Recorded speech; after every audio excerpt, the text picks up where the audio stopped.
یہ آیات کا ترجمہ کرتے ہیں، البتہ جو ایمان لایا اور نیک عمل کیے اسے اچھا بدلہ ملے گا اور اسے ہم اپنے سہل کام کرنے کو کہیں گے۔ پھر وہ ایک اور راہ پر چل پڑا حتیٰ کہ وہ طلوع شمس کی حد تک جا پہنچا۔ یہ سفر ویسے دوستوں مشرق کی جانب تھا جہاں مہذب دنیا کی آبادی ختم ہو جاتی تھی۔ وہ ایسی قوم کے ہاں پہنچے جو انتہائی جنگلی تھے، مکانات وغیرہ بنانا تو درکنار اپنے بدن ڈھانپنے کا بھی سلیقہ نہ تھا۔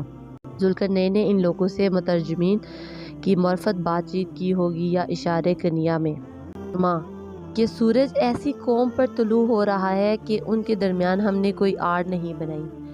واقعی ایسا ہی تھا اور ذوالقرنین کے حالات کی ہمیں خبر ہے۔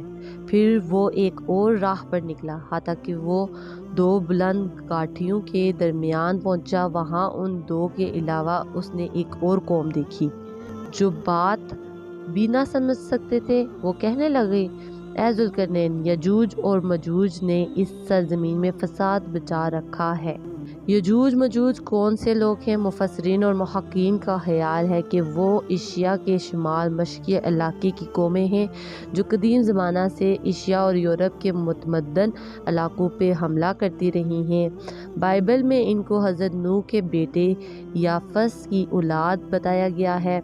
یہ علاقے موجودہ روس میں ہیں، واللہ عالم۔ اگر یجوج مجوج کا یہی علاقہ ہو جو ہم نے ذکر کیا ہے تو سدین سے مراد آمنے سامنے کے وہ پہاڑ ہوں گے جو کوہ کاف یا ککیشا کے پہاڑی سلسلوں میں ہیں اور جن کا موقع بحر کیپسن اور بحیرہ سود کے درمیان ہے۔ اگر ہم آپ کو چندہ گٹھا کر دیں تو کیا آپ ہمارے اور ان کے درمیان ایک دیوار چن دیں گے؟ اس نے کہا، میرے رب نے جو مجھے قوت دے رکھی ہے وہ بہت ہے، تم بس بدنی قوت سے میری مدد کرو تو میں ان کے اور تمہارے درمیان بند بنا دوں گا۔ مجھے لوہے کی چادریں لا دو۔ چنانچہ اس نے ان کو گاٹھیوں کے درمیان برابر کر دیا تو کہا، آگ دکھاؤ۔ حتیٰ کہ جب وہ آگ بن گئی تو کہا کہ میرے پاس پگھلا ہوا تنبا لاؤ، میں انہیں پیوست کر دوں۔ دوستو، پہلے لوہے کے بڑے بڑے تختے لگا کر دونوں پہاڑوں کی درمیانی جگہ پھاڑ دی گئی۔ پھر پگھلا ہوا تنبا انڈیلنے سے انتہائی مضبوط بند بن گیا۔ اس سے بھی ذوالقرنین کی حدت صلاحیتوں کا اندازہ ہوتا ہے۔ ترجمہ: پھر یجوج مجوج نہ تو اس کے اوپر چڑھ سکتے تھے اور نہ ہی اس میں سوراخ کر سکتے تھے۔ دوستو، یعنی یہ دیوار اتنی مضبوط تھی، پھر بھی اللہ کے سوا ہر چیز فنا ہونے والی ہے، قیامت کو یا قیامت سے پہلے۔ بعض روایات میں اس دیوار کو 50 میل لمبی، 29 فٹ اونچی اور 10 فٹ چوڑی بتایا گیا ہے، واللہ عالم۔ ترجمہ: ذوالقرنین کہنے لگا، یہ میرے رب کی رحمت ہے، مگر جب میرے رب کا وعدہ آ جائے گا تو وہ اسے پیوند خاک کر دے گا اور میرے رب کا وعدہ برحق ہے۔ وَتَرَكْنَا بَعْدَهُمْ يَوْمَئِذٍ يَمُوجُ، اس دن ہم لوگوں کو چھوڑ دیں گے، وہ ایک دوسرے سے گتھم گتھا ہو جائیں گے اور سور پھونکا جائے گا، پھر ہم سب لوگوں کو اکٹھا کریں گے۔ اس دن ہم جہنم کو کافروں کے سامنے لائیں گے جن کی آنکھوں پر میرے ذکر سے پردہ پڑا ہوا تھا اور وہ کچھ سننے کو تیار ہی نہ تھے۔ مشرکین مکہ جنہوں نے یہود کی ائمہ پر سوالات کیے تھے، انہیں جتلا دیا گیا کہ اتنی بڑی شان و شوکت والا بادشاہ ہونے کے باوجود وہ کس قدر اللہ پہ ایمان رکھنے والا تھا، مگر تمہارے درمیان نبی موجود ہے، پھر بھی تم مان کر دینے کو تیار نہیں ہیں۔ اَفَحَسِبَ الَّذِينَ كَفَرُوا، کیا کافروں نے سمجھ رکھا ہے کہ وہ مجھے چھوڑ کر میرے بندوں کو ہی کارساز بنا لیں؟ یہاں کچھ عبارت محفوظ ہے جو یوں ہو سکتی ہے اور وہ اللہ کے معاوضہ سے بچ جائیں گے۔ دوسری بات یہ معلوم ہوئی ہے کہ عبادی سے مراد پتھر کے بت یا سورج وغیرہ نہیں بلکہ نبی، ولی اور فرشتے وغیرہ ہیں۔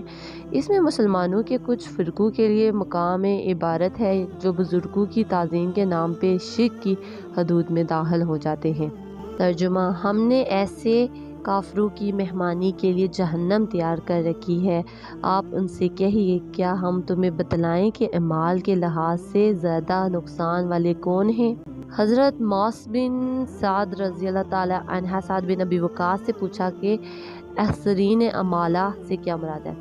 کیا یہ حروی یا خارجی ہیں؟ انہوں نے جواب دیا کہ نہیں، بلکہ یہود و انصاری مراد ہیں۔ یہود نے آپ صلی اللہ علیہ وسلم کو جھٹلایا یا اس لیے ان کے اعمال ضائع ہوئے اور نصاری نے جنت کا انکار کیا، کہنے لگے کہ وہاں کھانا پینا یا نہ ہوگا، اور حربی تو ان لوگوں میں داخل ہیں جو اللہ کے پختہ عہدے کو توڑے ہیں۔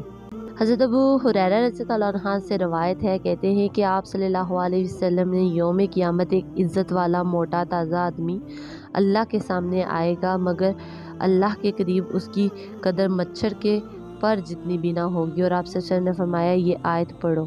ترجمہ: وہ لوگ جنہوں نے اپنی کوششیں دنیا کی زندگی کے لیے کھپا دی، پھر سمجھے بیٹھے ہیں کہ وہ اچھے کام کر رہے ہیں، یہی لوگ ہیں جنہوں نے اپنے رب کی آیات اور ان کی ملاقات کا انکار کیا، لہٰذا ان کے اعمال برباد ہو جائیں گے اور قیامت کے دن ہم ان کے لیے میزان ہی نہیں رکھیں گے۔ یہ جہنم کے کفر اختیار کرنے کا بدلہ ہے، اور وہ میری آیات اور میرے رسولوں کا مذاق اڑاتے ہیں۔ البتہ جو لوگ ایمان لائے اور نیک عمل کرتے رہے، ان کی ضیافت فردوس کے باغات سے ہوگی۔ دوستو، یہاں حضرت ابی ہریرہ سے روایت ہے کہ آپ صلی اللہ علیہ وسلم نے فرمایا، بے شک جنت کے 100 درجے ہیں جو اللہ تعالیٰ نے فی سبیل اللہ جہاد کرنے والوں کے لیے تیار کر رکھے ہیں۔ 2 درجوں کے درمیان ارض و سما کا فاصلہ ہے۔ جب بھی اللہ سے مانگو جنت الفردوس ہی مانگو، یہ جنت کا اعلیٰ اور درمیانہ درجہ ہے۔ اس کے اوپر رحمان کا عرش ہے، اسی سے جنت کی نہریں پھوٹتی ہیں۔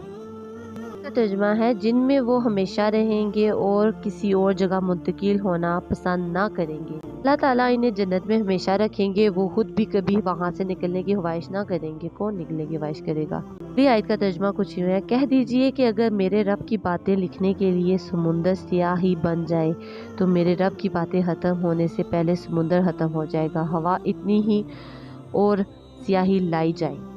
کلمات سے مراد اللہ کے کلمات، عجائب، قدرتیں، حمد، تسبیح وغیرہ ہیں۔ سمندر بہرحال محدود ہیں اور کلمات اللہ غیر محدود۔ جیسے فرمایا، زمین میں جتنے درخت ہیں وہ سب کلمے بن جائیں اور سمندر روشنائی بن جائے، پھر اس کے بعد 7 مزید سمندر بھی روشنائی مہیا کریں تو بھی اللہ کی باتیں ختم نہ ہوں گی۔ دوستو، اس کی آخری آیات میں ہے، قل انما، کہیے میں تمہیں جیسا انسان ہوں۔ صلی اللہ علیہ وسلم نے متعدد دفعہ صراحت فرمائی کہ میں تمہارے جیسا ہی بشر ہوں، جیسے اللہ تعالیٰ نے قرآن کریم میں ذکر فرمایا ہے کہ یہ صحیح احادیث میں بھی وارد ہوا ہے۔ اس کے باوجود کچھ مسلمان فرقے اصرار کرتے ہیں کہ آپ صلی اللہ علیہ وسلم بشر نہ تھے۔ میری طرف وحی کی جاتی ہے کہ تمہارا اعلیٰ صرف ایک ہی اعلیٰ ہے، لہٰذا جو اپنے رب سے ملاقات کا امیدوار ہے وہ نیک اعمال کرے اور اپنے رب کی عبادت میں کسی کو شریک نہ کرے۔ حضرت ابی موسیٰ علیہ السلام کہتے ہیں کہ آپ صلی اللہ علیہ وسلم نے فرمایا، جو اللہ سے ملاقات کرنا پسند کرے اللہ اس سے ملاقات کرنا پسند کرتا ہے۔ دوستو، یہیں پہ اس کو ختم کرتے ہیں اور سورہ کہف ختم ہوتی ہے۔ امید کرتی ہوں کہ میں نے جو کچھ پڑھا ہوگا وہ آپ کو سمجھ آیا ہوگا۔ جزاک اللہ، خدا حافظ، ملتے ہیں نیکسٹ ویڈیو میں انشاءاللہ۔